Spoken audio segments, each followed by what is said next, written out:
Neste vídeo, vamos continuar o nosso estudo sobre notação Big O e Small O.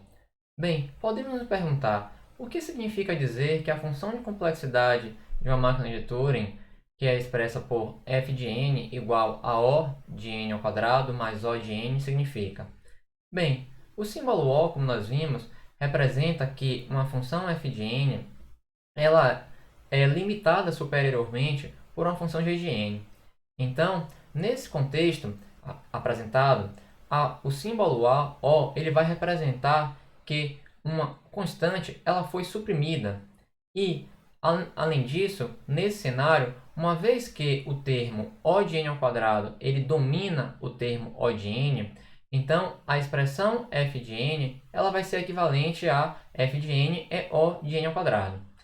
Bem, e o que significa dizer que a função de complexidade de tempo de uma máquina de Turing é expressa por O, f de n, igual a 2 elevado a O de n? Isso vai significar que há justamente um upper bound 2 elevado a c de n para alguma constante c. Ou seja, nós estamos dizendo que a nossa função de complexidade ela é limitada superiormente por uma função exponencial que a constante c nós não conhecemos. Então, essa que é a ideia. O nosso algoritmo ele é limitado superiormente por uma função que possui complexidade exponencial.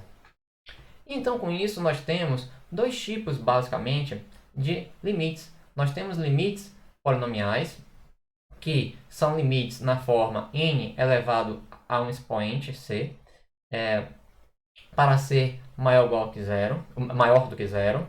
E temos também limites que são exponenciais, que os limites eles são da forma 2 elevado a um delta n, onde esse delta é justamente uma constante que é positiva, real. Bem, então, com isso, nós estamos prontos para entender a notação small o, ou O pequeno. Enquanto a notação big O ela vai dizer que uma função ela é assintoticamente não mais do que uma outra, ou seja, f de n igual a O de g de n, quer dizer que f de n é menor ou igual do que a função g de n, a notação small o vai dizer que uma função ela é assintoticamente menor do que outra.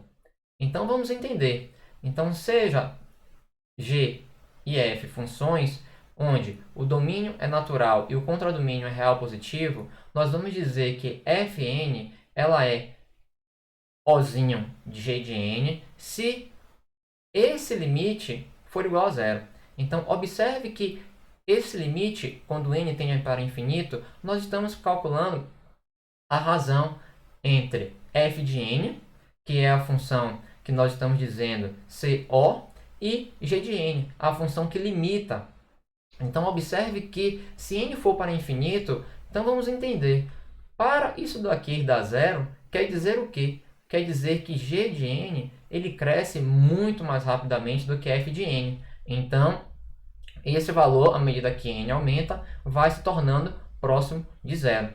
Em outras palavras, f de n ser Ozinho de g de n significa que para qualquer número real ser maior do que zero, veja, para qualquer número real ser maior do que zero, vai existir um número n0 tal que f de n é menor, estritamente menor do que c g de n para todo n maior ou igual que zero.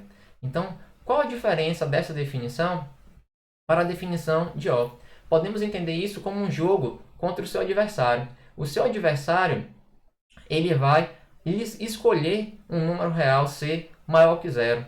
E você vai justamente mostrar que existe um número n0 tal que essa condição seja satisfeita. f de n é menor do que c de n. Para todo n, justamente, maior ou igual do que n0 que você encontrou. Então, no próximo vídeo, nós vamos analisar o algoritmo da máquina de Turing que nós vimos para processar 0K, 1K. Muito obrigado.